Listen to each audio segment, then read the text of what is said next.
Akhir-akhir ini kita terus disuguhi berita PHK, khususnya oleh perusahaan rintisan dan teknologi digital.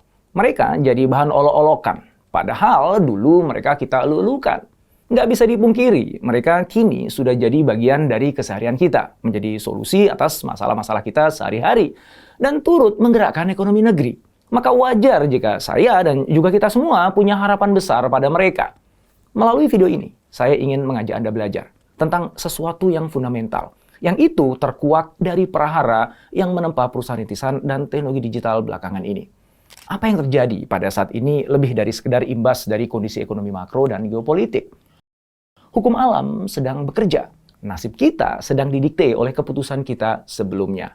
Saat ini kita ada di sebuah pivotal moment, di mana unicorns dipaksa berubah menjadi dragons. Maka yuk kita kaji fakta-faktanya. Kita pelajari hikmahnya, kemudian ambil aksi yang nyata. Niscaya perusahaan Anda bukan hanya bisa terhindar dari prahara yang sama, tapi bisa jadi justru akan bertumbuh menjadi naga yang perkasa. Mari kita mulai.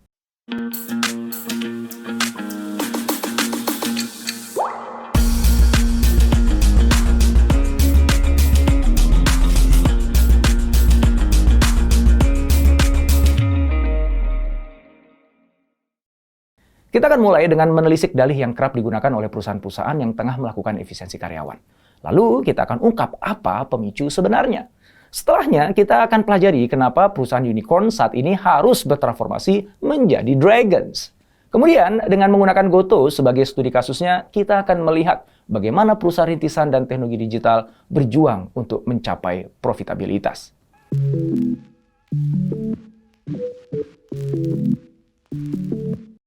Sederet perusahaan digital di Indonesia melakukan PHK, misalnya Ruang Guru yang mem-PHK ratusan karyawannya. Sebelumnya, Binar Academy mem-PHK 20% karyawannya. Kemudian ada TaniHub, Link Aja, Pemify, Zenius, Si Cepat, dan Toko Kripto. Juga Gotoh yang mem-PHK 12% dari total pegawainya.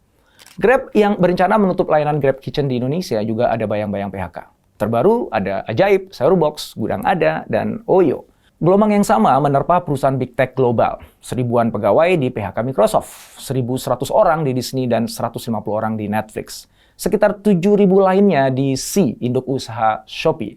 Di Amazon jumlahnya mencapai 10.000 pegawai. Di Meta, 11.000. Nailul Huda, peneliti Institute for Development of Economics and Finance atau INDEF, berpandangan bahwa terjadinya gelombang PHK erat kaitannya dengan kondisi ekonomi global dan nasional. Kondisi ketika terjadi kenaikan inflasi yang direspon dengan kenaikan tingkat suku bunga acuan.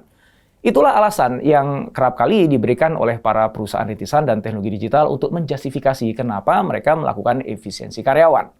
Namun banyak pihak meyakini bahwa kondisi ekonomi makro dan geopolitik bukan satu-satunya alasan PHK. Laura Petron, analis utama di Global Data, berpendapat bahwa situasi ini adalah bentuk ikhtiar beberapa perusahaan raksasa teknologi yang tengah berjuang mempertahankan model bisnis mereka. Laura mengatakan, mereka sadar model bisnis mereka tidak lagi layak dan mereka berjuang untuk menemukan alternatif solusi yang realistis. Kenapa begitu ya?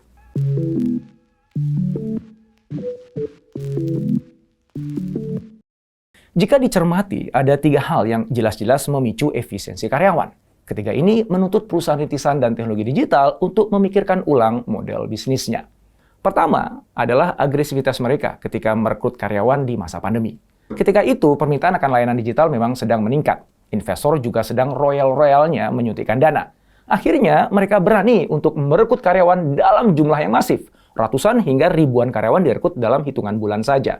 Sayangnya, pasokan talenta digital terbatas. Sementara, permintaannya sangat tinggi. Terjadilah talent war. Akibatnya, nilai gaji yang ditawarkan pun meroket. Mereka jadi harus saling berani merogoh kocek semakin dalam. Rekrutmen besar-besaran yang dipicu kondisi market yang bullish dan pendanaan yang mudah dan murah pada saat itu bukan berarti tanpa risiko ya. Bagi perusahaan rintisan dan teknologi digital, selain biaya marketing, biaya SDM menjadi pos pengeluaran yang sangat besar. Kalau bukan yang paling besar. Maka beban biaya operasional perusahaan otomatis membengkak secara drastis. Saat ini Indonesia memiliki 2.346 usaha rintisan. Sebagian besar usaha rintisan itu masih jauh dari untung. Mereka belum merdeka secara finansial. Jadi, untuk membiayai rekrutmen karyawan besar-besaran itu, mereka sangat bergantung pada dana investor. Kemudian tiba-tiba, aliran dana investor global mulai melambat. Ini jadi pemicu yang kedua. Crunchbase menyebutkan pendanaan Ventura Global pada Mei 2022 hanya mencapai 39 miliar US dollar. Ini untuk pertama kalinya ya dalam setahun terakhir, investasi usaha rintisan kurang dari 40 miliar US dollar. Jauh di bawah puncak pendanaan Ventura ketika mencapai 70 miliar US dollar pada November 2021. Kondisi ekonomi yang tidak pasti, inflasi yang tinggi, dan ancaman resesi menjadi penyebab tren penurunan pendanaan modal Ventura. Para investor global mulai mengalihkan investasinya ke sektor lain yang tidak terlalu berisiko. Nah, disinilah ya hubungan antara kondisi ekonomi global dengan efisiensi karyawan. Tren penurunan ini seharusnya menjadi peringatan bagi semua pemain, terutama bagi perusahaan-perusahaan rintisan yang terus-menerus membakar uang. Y Combinator atau YC, investor awal Airbnb, Reddit, dan Stripe sudah mengingatkan, mereka yang masih bakar uang akan sulit bertahan di tengah kondisi ekonomi sekarang. Apalagi jika perencanaan keuangan mereka tidak baik. Terutama perusahaan rintisan yang tetap bakar uang banyak dan baru sadar kehabisan modal ketika mencoba untuk naik kelas ke putaran dana selanjutnya. Jika mereka ingin masuk ke seri A tapi belum meraih product market fit, jangan berharap mereka bisa masuk putaran pendanaan lain. Begitu kata mereka. Pemicu yang ketiga yang memperburuk situasi adalah melesetnya proyeksi permintaan pasar. Mark Zuckerberg mengakui hal itu. Langkahnya salah dalam memproyeksikan permintaan. Di awal pandemi, semua aktivitas beralih ke sarana online. Mereka kira kondisi seperti itu akan tetap bertahan. Itu sebabnya Meta pun menggelontorkan dana hingga ratusan triliun rupiah. Mereka menduga aktivitas online yang terbentuk selama pandemi akan menjadi kebiasaan baru. Perkiraan mereka salah. Banyak orang menduga peralihan ke sarana online akan menjadi akselerasi permanen yang akan terus berlanjut bahkan setelah pandemi berakhir. Saya pun demikian. Jadi saya meningkatkan investasi secara signifikan. Begitu kata Zuckerberg. Sayangnya, mereka keliru. Ketika pandemi mereda, orang-orang yang selama ini rindu untuk bersosialisasi secara fisik mulai kembali kepada kebiasaan lamanya. Inilah 3 pukulan telak bagi perusahaan rintisan dan teknologi digital. Sudah kadung jor-joran merekrut karyawan dengan gaji tinggi, lalu uang investor berhenti mengalir. Di saat yang sama, permintaan atas produk dan layanannya juga berkurang.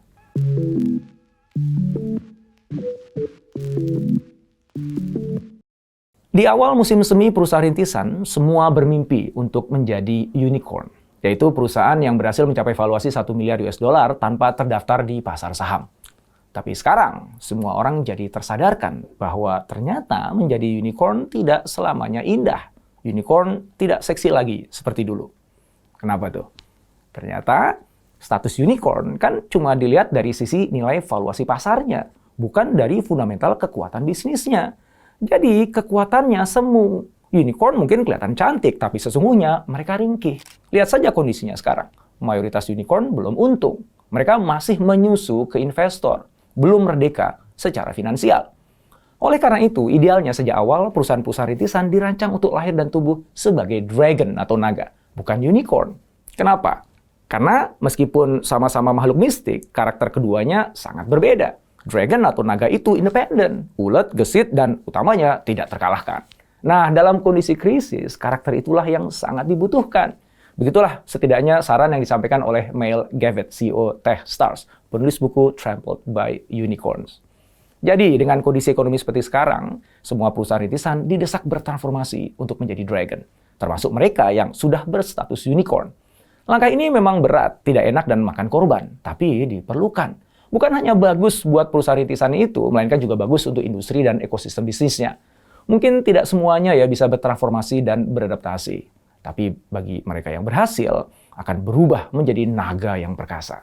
Naga yang kuat fundamental bisnisnya, sehat keuangannya.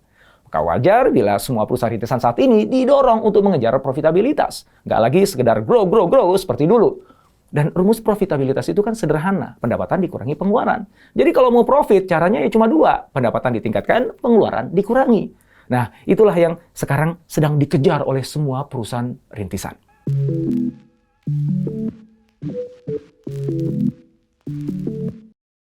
Sekarang kita kaji lebih dalam lagi, menggunakan Gotoh sebagai studi kasusnya. Menurut saya, Gotoh bisa jadi jendela yang pas untuk kita melihat apa yang tengah dilakukan perusahaan-perusahaan teknologi digital lainnya dalam mengejar profitabilitas. Seperti halnya perusahaan teknologi digital berstatus unicorn lainnya, Gotoh didesak oleh keadaan untuk berbenah. Mereka tidak boleh bergantung terus kepada investor. Gotoh perlu mandiri secara finansial dan mencapai profitabilitasnya. Singkatnya, Gotoh harus bertransformasi menjadi dragon. Karena keberlangsungan bisnis GoTo memang harus dipertahankan. Saat ini, layanan GoTo sudah menjadi bagian melekat dari konsumen Indonesia. Banyak yang kehidupannya bergantung pada ekosistem GoTo. Layanannya sudah mencakup 2/3 pengeluaran rumah tangga. Di pihak lain, bisnis GoTo telah menjadi mata pencarian bagi jutaan orang. Mereka adalah mitra driver, merchant, karyawan, dan juga supplier. Nah, mari kita lihat sekarang bagaimana GoTo berupaya meningkatkan pendapatannya dan juga mengurangi biaya-biayanya. Ada 3 hal yang dilakukan GoTo untuk meningkatkan pendapatannya. Pertama, mereka meluncurkan produk-produk hasil sinergi Gojek dengan Tokopedia. Di Tokopedia misalnya, mereka menghadirkan layanan GoPay untuk membantu memudahkan konsumen dan juga mitra. Hasilnya signifikan. Pelanggan Tokopedia berbelanja 2 kali lipat lebih banyak. Itu juga membuat tingkat penetrasi pengguna GoPay mencapai titik tertinggi pada 2 kuartal kemarin. Apalagi di Tokopedia juga ada GoFood. Nah, jelas ya, itu akan menambah jumlah pengguna layanan GoFood. Analis Samuel Sekuritas Indonesia Muhammad Faras Farhan menilai, kehadiran GoFood dalam aplikasi Tokopedia selaras dengan strategi cross-pollination. Ini adalah sinergi antara platform yang ditetapkan GoTo. Faras mengatakan, dengan sinergi itu maka aktivitas transaksinya semakin meningkat. Sesuai hasil risetnya, Faras juga meyakini bahwa pada tahun 2022 ini, potensi pertumbuhan Gross Transaction Value atau GTV GoTo akan mencapai 710 triliun rupiah. Jauh lebih tinggi daripada realisasi tahun sebelumnya yang hanya 461 triliun rupiah. Berikutnya, GoTo juga meluncurkan GoPay Coins. Ini adalah reward bagi para pelanggan yang bertransaksi di ekosistem GoTo.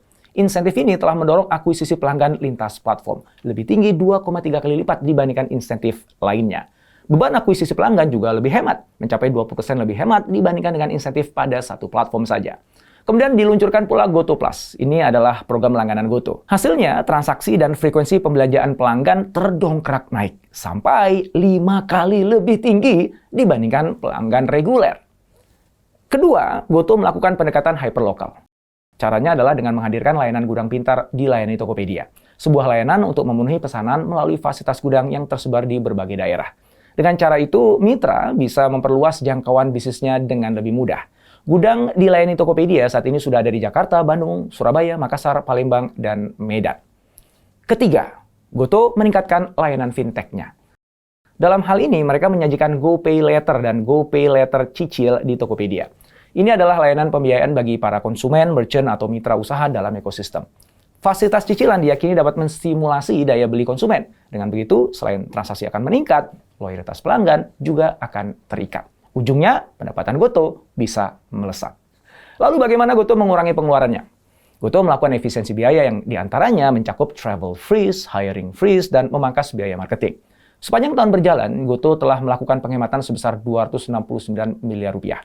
Termasuk penghematan 144 miliar rupiah biaya operasional. Kemudian GoTo merestrukturisasi organisasinya. Dan sebagai konsekuensinya, jumlah karyawan dikurangi. Itu adalah upaya terakhir dalam pemangkasan biaya. Kemudian apa hasil yang bisa diperoleh GoTo atas semua langkah itu? Ternyata sejak go public bulan April lalu, GoTo konsisten menunjukkan perbaikan di GTV, revenue, dan EBITDA. GoTo juga masih on track untuk mencapai target Contribution Margin Group break even pada kuartal 1 tahun 2024.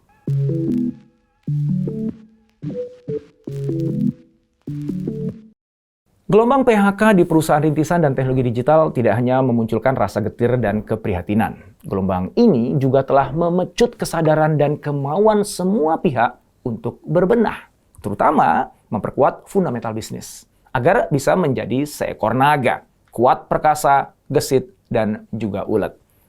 Pada dasarnya, perusahaan ibarat makhluk organik. Mereka hidup dalam sebuah ekosistem yang memiliki hukum alamnya sendiri. Dengan hukum itulah alam memiliki cara untuk menjaga keseimbangan, keselarasan, dan keharmonisan. Dalam bisnis, salah satu hukum alam itu adalah mekanisme pasar. Ini sebuah mekanisme alamiah yang senantiasa menciptakan equilibrium. Oleh karenanya, pertumbuhan sebuah perusahaan nggak bisa dikapit, nggak bisa terus dipompa agar nilainya naik terus. Maka untuk menjadikan perusahaan tumbuh cepat, akarnya harus diperkuat. Harus menyebar luas dan menghujam ke dalam lahan subur yang ada di sekitarnya. Akar ini adalah fundamental bisnis dan kesehatan finansial. Pertumbuhan memang tidak harus selalu dilakukan secara organik. Boleh juga sesekali anorganik, seperti melakukan merger dan akuisisi. Tapi itu pun perlu dilakukan di atas akar yang sudah kuat. Nah, kini kembali kepada Anda. Untuk menyongsong tahun yang diprediksi penuh tantangan dan ketidakpastian, maka cek kembali kekuatan akar bisnis Anda. Seberapa kuat kondisi finansial perusahaan Anda? Seberapa lincah gerakan organisasi Anda? Seberapa kompetitif produk Anda dibandingkan pesaing? Seberapa tinggi nilai layanan Anda di mata pelanggan? Belum terlambat untuk berbenah. Jadilah naga yang perkasa. Kuatkan daya cengkram bisnis Anda. Gesitlah menangkap peluang dan buatlah organisasi Anda lebih lincah bergerak. Semoga Allah memberikan kita semua kekuatan, kemampuan, dan kemudahan dalam mengarungi tahun-tahun yang penuh tantangan.